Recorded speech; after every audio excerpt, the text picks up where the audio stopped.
Je vous invite avant tout à vous abonner à cette chaîne et à me dire en commentaire d'où vous m'écoutez aujourd'hui. Cette histoire que je vais vous raconter, c'est la mienne, celle d'une femme de 70 ans qui a découvert qu'il n'est jamais trop tard pour retrouver sa dignité. Si vous avez déjà ressenti cette intuition que quelque chose n'allait pas, même quand tout le monde autour de vous prétendait que tout était normal, alors vous comprendrez chaque mot de ce que je vais partager avec vous. Mon nom est Marguerite, et il y a 3 mois, le soir de mon 70e anniversaire, ma belle-fille Caroline m'a regardé droit dans les yeux et m'a dit que j'étais vieille et inutile. Ces mots ont résonné dans ma tête comme une gifle, mais ce qui m'a le plus blessé, c'est le silence de mon fils Antoine. Un silence qui parlait plus fort que tous les reproches. Pendant des années, j'avais cru bien faire. Après la mort de mon mari Marcel il y a 5 ans, j'avais voulu aider Antoine et Caroline à s'installer dans leur nouvelle maison à Versailles. J'avais ouvert un compte joint avec eux, y versant mes économies de toute une vie, près de 90 000 €. Je pensais faciliter leur vie, leur permettre de ne pas s'inquiéter pour les grosses dépenses. Avez-vous déjà ressenti cette satisfaction de pouvoir aider ceux qu'on aime? C'est exactement ce que je ressentais chaque fois que je voyais Caroline utiliser la carte bancaire pour leurs achats, leurs vacances, leurs sorties. Je me disais que c'était ça, le bonheur d'être grand-mère et belle-mère, voir sa famille épanouie grâce à sa contribution. Mais peu à peu, j'ai commencé à remarquer des changements subtils. Les invitations à dîner se faisaient plus rares. Quand je venais voir mes petits-enfants, Émilie qui a maintenant 16 ans et Thomas 14 ans, Caroline trouvait toujours une excuse pour écourter ma visite. Ils ont des devoirs, ils sortent avec des amis, ils sont fatigués. Et quand je suggérais de les emmener au cinéma ou leur offrir quelque chose, elle répondait toujours « Ce n'est pas nécessaire, Marguerite ». Ce qui m'inquiétait le plus, c'était de voir que mes petits-enfants semblaient mal à l'aise en ma présence. Pas par méchanceté, mais comme s'ils avaient appris qu'il fallait garder leur distance avec moi. Combien d'entre vous ont vécu cette sensation douloureuse de voir leurs proches s'éloigner sans comprendre pourquoi? Le matin de mon anniversaire, j'avais consulté nos relevés bancaires en ligne. Une habitude que j'avais prise depuis l'ouverture du compte joint. Caroline avait dépensé 3 200 € en une semaine. Des vêtements de marque, un week-end dans un spa, un dîner dans un restaurant étoilé. Rien d'illégal, puisque le compte était joint et qu'elle avait parfaitement le droit d'utiliser cet argent. Mais quelque chose en moi s'est serré. Ce soir-là, il m'avait invité pour célébrer mes 70 ans. J'étais arrivé avec un bouquet de fleurs de mon jardin et une bouteille de champagne. Caroline avait préparé un repas simple, efficace. Pas désagréable, mais sans cette chaleur que j'espérais pour un tel anniversaire. La conversation tournait autour de leur projet de rénovation de la salle de bain. Ils parlaient de faïence italienne, d'une baignoire balnéo, d'un budget de 15 000 €. Antoine regardait sa femme avec admiration quand elle décrivait ses choix. Moi, j'écoutais en me demandant si on allait me demander mon avis, puisque c'était en partie mon argent qui financerait ces travaux. Puis, j'ai fait une erreur. J'ai osé poser une question. Vous ne pensez pas que c'est peut-être un peu cher pour des travaux de salle de bain? Caroline s'est figée. Antoine a détourné le regard. Le silence s'est installé, lourd, pesant. C'est alors que Caroline a explosé. Marguerite, tu ne comprends rien à la vie moderne. Tu es vieille et inutile, et tu devrais nous faire confiance au lieu de toujours critiquer. Elle s'est levée de table, ses joues rouges de colère. Cet argent, on en fait ce qu'on veut. Tu nous l'as donné, alors maintenant, tais-toi et laisse-nous vivre. Avez-vous déjà eu l'impression que le sol se dérobait sous vos pieds? C'est exactement ce que j'ai ressenti à cet instant. Mais ce qui m'a achevé, c'est qu'Antoine n'a rien dit. Rien du tout. Il regardait son assiette comme si elle était la chose la plus fascinante au monde. Je me suis levé calmement, j'ai pris mon sac et je suis parti. Dans ma voiture, j'ai pleuré comme je n'avais pas pleuré depuis la mort de Marcel. Pas seulement de tristesse, mais de colère. Contre Caroline, mais surtout contre moi-même. Comment avais-je pu me laisser traiter ainsi? Cette nuit-là, je n'ai pas dormi. J'ai réfléchi à tout ce qui s'était passé ces dernières années. Les remarques désobligeantes, les exclusions subtiles, l'indifférence croissante. J'ai réalisé que Caroline n'avait jamais vraiment voulu de moi dans leur vie. Elle avait juste voulu mon argent. Le lendemain matin, à 8 heures précises, j'ai appelé ma banque. J'ai demandé à parler à mon conseiller, Monsieur Dubois, que je connaissais depuis 15 ans. Je lui ai expliqué la situation et demandé quelles étaient mes options concernant le compte joint. Madame Moreau, m'a-t-il expliqué, sur un compte joint, vous avez le droit de demander sa transformation en compte indivis. Cela signifie qu'aucune opération ne pourra plus être effectuée sans l'accord de tous les titulaires. Il a ajouté que je pouvais également bloquer temporairement les moyens de paiement associés au compte pour motif de sécurité. Dites-moi en commentaire si vous avez déjà dû prendre une décision difficile pour protéger ce qui vous appartenait, même si cela risquait de vous brouiller avec votre famille. J'ai pris rendez-vous pour l'après-midi même. À 14 heures, j'étais dans le bureau de Monsieur Dubois avec tous les documents nécessaires. J'ai signé la demande de transformation du compte joint en compte indivis et demandé le blocage immédiat de la carte bancaire de Caroline. C'est effectif immédiatement, m'a confirmé le conseiller. Madame Caroline ne pourra plus effectuer d'opération sur ce compte sans votre signature et celle de votre fils. En sortant de la banque, j'avais les jambes qui tremblaient. Je venais de franchir un point de non-retour. Mais pour la première fois depuis des mois, je me sentais vivante. Le téléphone a sonné 2 heures plus tard. Caroline, hystérique. Marguerite. Qu'est-ce que tu as fait? Ma carte ne fonctionne plus. Tu n'as pas le droit. Sa voix était si stridente que j'ai dû éloigner le combiné de mon oreille. Caroline, lui ai-je répondu calmement, j'ai exercé mes droits légaux sur un compte que j'ai entièrement financé. Si tu veux continuer à l'utiliser, il faudra qu'Antoine et toi veniez me voir pour qu'on discute ensemble. Tu es devenue folle. Tu ne peux pas faire ça. Et les enfants? Tu vas les priver de leur grand-mère pour tes histoires d'argent. Elle criait si fort que j'entendais Antoine en arrière-plan qui tentait de la calmer. Les enfants sont les bienvenus chez moi quand ils veulent, ai-je répondu. Mais les adultes qui me traitent de vieille et inutile devront apprendre les bonnes manières avant de remettre les pieds dans ma maison. Elle m'a raccroché au nez. Combien d'entre vous ont déjà été confrontés à des membres de votre famille qui se sentaient en droit de tout prendre sans rien donner en retour?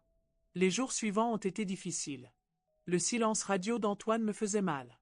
J'oscillais entre la conviction d'avoir pris la bonne décision et la peur d'avoir définitivement brisé les liens avec ma famille. Mes amies du club de bridge me soutenaient, mais elles ne pouvaient pas combler le vide que laissait l'absence de mes petits-enfants. Une semaine exactement après l'incident, j'étendais mon linge dans le jardin quand j'ai entendu la grille s'ouvrir. Antoine était là, avec Thomas. Mon petit-fils avait grandi, il me dépassait maintenant d'une tête. Il m'a souri timidement avant de courir vers moi. « Grand-mère, tu m'as manqué. » Il m'a serré dans ses bras avec une force qui m'a surprise. Antoine approchait lentement, les mains dans les poches, le regard baissé. « Maman, a-t-il dit d'une voix que je ne lui connaissais pas, il faut qu'on parle. » Nous nous sommes installés sur la terrasse pendant que Thomas explorait le jardin, heureux de retrouver ses cachettes d'enfance. Antoine a commencé par s'excuser pour son silence lors du dîner d'anniversaire. « J'aurais dû prendre ta défense, maman. » Caroline était inacceptable. Mais tu sais comme c'est difficile quand on se retrouve pris entre sa femme et sa mère. Il a levé les yeux vers moi. Sauf que cette semaine m'a fait réfléchir. Caroline était dans une colère noire à cause du compte bloqué, et pour la première fois, j'ai vraiment écouté ce qu'elle disait. Little did he know que cette conversation allait tout changer. Elle m'a dit des choses sur toi, sur la façon dont elle te percevait, qui m'ont ouvert les yeux. Elle t'en voulait depuis longtemps de ton ingérence dans notre vie, de ta générosité qu'elle considérait comme du contrôle. Antoine a secoué la tête. J'ai réalisé qu'elle avait transformé toutes tes attentions en reproches dans sa tête. Et toi, Antoine, qu'est-ce que tu penses vraiment? Je devais savoir. Maman, sans ton aide, on n'aurait jamais pu acheter cette maison, payer les études privées des enfants, vivre aussi confortablement. Caroline le sait, mais elle préfère l'oublier pour ne pas se sentir redevable. Il a pris ma main. Moi, je n'oublie pas. Et je n'accepte plus qu'on te manque de respect. Partagez en commentaire vos histoires de membres de votre famille qui sont devenus de la famille non par le sang, mais par le choix et l'amour quotidien. Ce qui m'a suivrait marqué, c'est ce qu'Antoine m'a confié ensuite. Caroline a proposé qu'on demande un crédit pour racheter ta part du compte et te rembourser. Pour être enfin indépendant, selon ses mots. Mais moi, je ne veux pas de cette indépendance-là. Je veux que mes enfants connaissent leur grand-mère, qu'ils profitent de ta sagesse et de ton amour. Thomas est revenu vers nous, les mains pleines de radis qu'il avait arrachés de mon potager. « Grand-mère, papa m'a dit qu'on allait venir te voir plus souvent.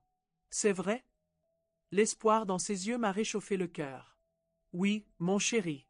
Et Émilie aussi, j'espère. » Elle voulait venir aujourd'hui, mais maman, enfin, elle avait cours de danse, a dit Antoine, et j'ai compris que Caroline faisait de la résistance. Avant de repartir, Antoine m'a demandé si j'accepterais de les rencontrer tous ensemble pour établir de nouvelles règles. Caroline doit s'excuser pour ce qu'elle t'a dit, et nous devons trouver un équilibre qui respecte tout le monde. J'ai accepté, mais j'ai posé mes conditions, le compte reste en indivis tant qu'un nouveau système n'est pas trouvé. Et je veux que Caroline comprenne qu'elle ne peut plus jamais me parler comme elle l'a fait. La rencontre a eu lieu 15 jours plus tard, chez moi, dans mon salon. Caroline était tendue, visiblement contrariée d'être obligée de venir s'expliquer. Émilie et Thomas étaient présents, assis près de moi sur le canapé. Caroline a commencé par des excuses du bout des lèvres. « Marguerite, j'ai eu des mots déplacés l'autre soir. Je m'excuse. » Mais son ton ne reflétait aucun regret sincère. « Caroline, ai-je répondu, des mots déplacés, c'est quand on critique un plat ou qu'on fait une remarque sur la météo. Traiter quelqu'un de vieux et inutile, c'est de la méchanceté pure. » Émilie a levé la main timidement. « Grand-mère, maman nous a dit que tu ne voulais plus nous voir à cause d'une histoire d'argent. » Le silence qui a suivi était assourdissant. J'ai regardé Caroline, qui avait rougi jusqu'aux oreilles. « Émilie, ma chérie, je veux vous voir autant que possible. L'argent n'a jamais été un problème entre nous. Le problème, c'est le respect. » Antoine a pris la parole. « Les enfants, votre grand-mère nous aide financièrement depuis des années. Sans elle, on n'aurait pas notre maison, et vous n'auriez pas pu faire toutes les activités que vous faites. Elle mérite qu'on la traite avec gratitude, pas comme un fardeau. » What I discovered next était que mes petits-enfants ne connaissaient même pas l'étendue de mon soutien. Ils pensaient que leurs parents payaient tout par eux-mêmes. Thomas m'a regardé avec de grands yeux. « Tu nous as aidés à acheter la maison, grand-mère. J'ai voulu que votre famille soit heureuse et en sécurité, ai-je expliqué. C'est ce que font les grands-parents qui aiment leurs petits-enfants. » Caroline s'est enfin lâchée. « D'accord, Marguerite. Tu nous as aidés. Tu veux qu'on te remercie tous les jours? Qu'on s'agenouille devant toi? » Sa vraie nature ressortait enfin. « Non, Caroline. Je veux juste qu'on ne me traite pas comme une quantité négligeable. Je veux voir mes petits-enfants sans avoir l'impression de déranger. Et je veux que mes décisions concernant mon argent soient respectées. » Antoine a fixé sa femme sévèrement. « Caroline, ça suffit. Maman a raison sur toute la ligne. » Nous avons finalement trouvé un accord. J'ai accepté de remettre 15 000 € sur un nouveau compte joint pour les dépenses courantes de la famille, mais le reste de mes économies resterait sur mon compte personnel. Caroline pourrait utiliser cette somme, mais devrait me tenir informé des grosses dépenses. En échange, j'aurai un droit de regard sur l'éducation de mes petits-enfants et pourrai les voir quand je le souhaiterai. Caroline a accepté à contre-cœur, mais Antoine l'a soutenue fermement. Dites-moi en commentaire si vous avez déjà découvert que quelqu'un en qui vous aviez confiance cachait des motifs intéressés. 3 mois plus tard, les choses ont trouvé un nouvel équilibre. Caroline me salue poliment quand elle me voit, sans plus. Mais c'est suffisant. Thomas passe une après-midi par semaine chez moi, Émilie vient le week-end pour que je l'aide avec ses devoirs de français. Antoine vient prendre le café tous les dimanches matins. Il m'a avoué que cette crise avait été salutaire. « Maman, j'avais oublié qui tu étais vraiment. J'avais laissé Caroline transformer ton amour en contrainte. Maintenant, je sais que mes enfants ont la chance d'avoir une grand-mère exceptionnelle. » Le plus beau, c'est que Émilie m'a dit récemment, « Grand-mère, maman dit que tu es têtue, mais moi je pense que tu es courageuse. J'espère être comme toi quand je serai vieille. » Cette histoire m'a appris qu'il n'est jamais trop tard pour poser ses limites. À 70 ans, j'ai découvert que se respecter soi-même était plus important que d'éviter les conflits. Mes économies me donnaient un pouvoir que j'avais oublié d'utiliser, le pouvoir de dire non. Aujourd'hui, quand je regarde mes relevés bancaires, je ne vois plus seulement des chiffres. Je vois la sécurité que j'ai construite, la liberté que j'ai préservée, et le respect que j'ai su reconquérir. Combien d'entre vous ont dû être plus forts que vous ne le pensiez possible pour protéger votre famille, même si cela signifiait d'abord vous protéger vous-même. Caroline utilise toujours l'argent du compte joint, mais maintenant, elle me demande mon avis pour les grosses dépenses. Pas par affection, mais par respect pour les nouvelles règles. Et c'est très bien ainsi. La véritable réconciliation s'est faite avec Antoine. Il a compris que l'amour filial ne consiste pas à éviter les conflits, mais à protéger ceux qu'on aime, même de son propre conjoint quand c'est nécessaire. Mes amis du club de bridge me disent souvent « Marguerite, tu as eu du courage. » Mais je ne pense pas que c'était du courage. Je pense que c'était de la survie. À un moment, j'avais le choix entre garder une paix factice en acceptant l'irrespect ou retrouver ma dignité en prenant des risques. J'ai choisi ma dignité. Et contrairement à ce que je craignais, je n'ai pas perdu ma famille. J'ai gagné leur respect. Je veux que vous partagiez vos propres expériences dans les commentaires. Avez-vous déjà eu à protéger quelqu'un d'une menace que les autres ne pouvaient pas voir? Avez-vous déjà eu à prendre des décisions difficiles qui ont changé le destin de votre famille? Dites-moi d'où vous regardez et si vous avez vécu quelque chose de similaire. Vos témoignages peuvent aider d'autres personnes qui traversent des situations comparables. Si cette histoire a touché votre cœur comme elle a touché le mien en la vivant, abonnez-vous à la chaîne et partagez-la avec d'autres qui ont besoin d'entendre qu'il est possible de recommencer, que le bonheur peut se retrouver après la tragédie.